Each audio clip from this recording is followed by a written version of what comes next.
This is a 1950 Australian built Chevrolet, built out of kit form from America or from Canada. Mainly the difference was the fit out and the steering wheel being on the right hand side.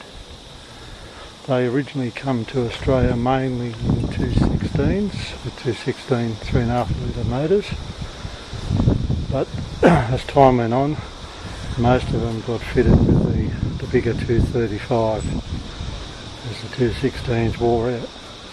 This one I've had for 10 years. I have had a lot of them in the past. I've had other cars, single spinner Fords and so forth, but later in life they've come along. I've actually picked up this Chevy and done a few modifications and paint and everything to it. As the American viewer, people would really know that the steering wheel is on the wrong side, but all in all 4950 was basically exactly the same except for the steering wheel location and probably seat manufacturer, because we have fitted our own sort of seats in Australia. This one I have done a few modifications. It has the Fenton twin carby setup with late model BX Stromberg carbies off one of our local cars out here. They are more tunable and a better atomising carby. For the earlier models, it's got the twin split Fenton headers on it, which go into 2 into 1, and then a 2 1/4 exhaust system out through a single hot dog or cherry bomb, if Americans like to call them. It has quite a few American accessories on it, headlight extensions, rails, the side trims I have handmade, and as I say, I've dressed it up with some of the American accessories. The motor is a 253 235. It's full pressured, balanced, blueprinted, 848 head. It has a 260 degree cam in it, which was built. The motor was built. I built the motor specifically because I'm running a 54 diff ratio, which the motor is built exactly for the torque of the diff ratio. The distributor in this model, and this one is out of our local, very early Holden General Motors car. It is a little Bosch unit which bolts straight into the early Chevy blocks. It is a distributor that very rarely ever wears out. You have to just tweak the advance curve to suit the Chevy motor, but they go in and they stay in. The car has been converted to 12 volt. It has disc brakes on the front mounted to an original front end. It has 54 Chevy uprights to lower it a little bit extra, plus the springs have made it sit a bit lower. The disc brakes have all been mounted to the original stubs. The booster is hidden under the guard, down underneath the right hand guard, and the rear brakes have just been slightly modified from 1950. So, and as I say, the rear end is a 54 high speed highway diff. Very good car on the road. Runs like a clock. The cam gives it a little bit of a rumble. Very nifty on the road, and the best I've pulled out of it between 55 and 60 mile an hour on an extended trip is about 25 miles a gallon. And as I say, these cars with our Australian version of the Holden, which look very similar to a smaller version of this car, done a lot of work on those in the past, and the Chevy with a few little differences in them, you can get the same response out of them. The gearbox is a 54 gearbox. I have modified the cluster shaft with machining it out and putting Cage Torrington high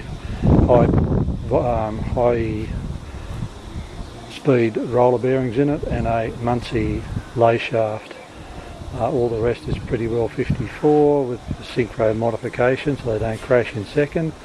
And this car has my own version of the gear shift anti-lock system, which is I don't know if you can see it, is like a saddle bar that holds the two levers in the straight out position. so that they don't flop and then lock in gear. Because with the right hand conversion, our levers, we had extended levers that run underneath the gearbox and back up onto the left hand side of the gearbox.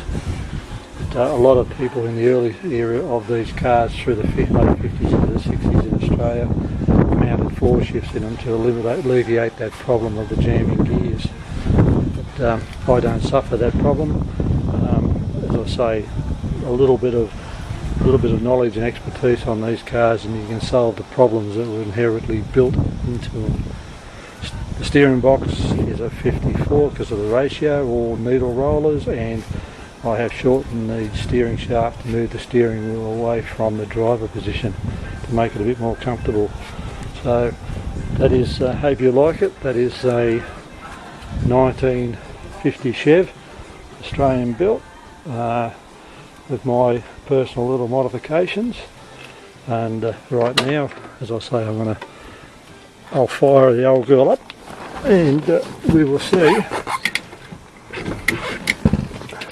if she goes alright.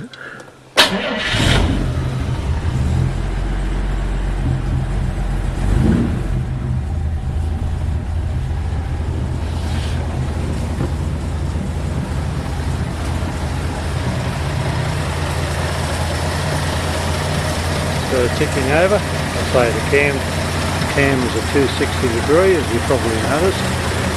260 degree in its duration, on the inlet is 2060 and on the exhaust is 2267. So that is the cam modification. There is a bypass oil filter which I've made for it down on the block there, which has screw-on oil filters, and they put down into the windage area so they keep the oil cool.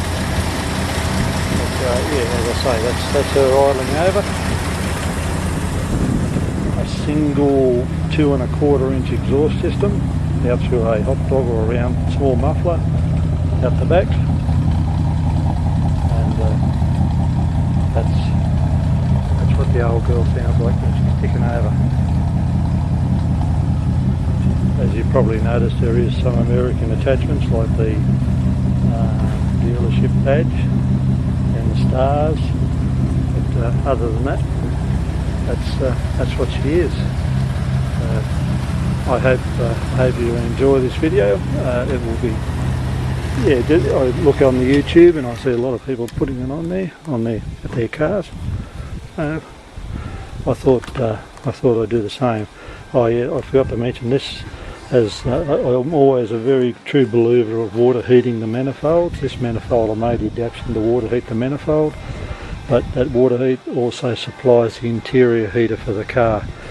So through a valve I'm sitting down underneath the guard bonnet there.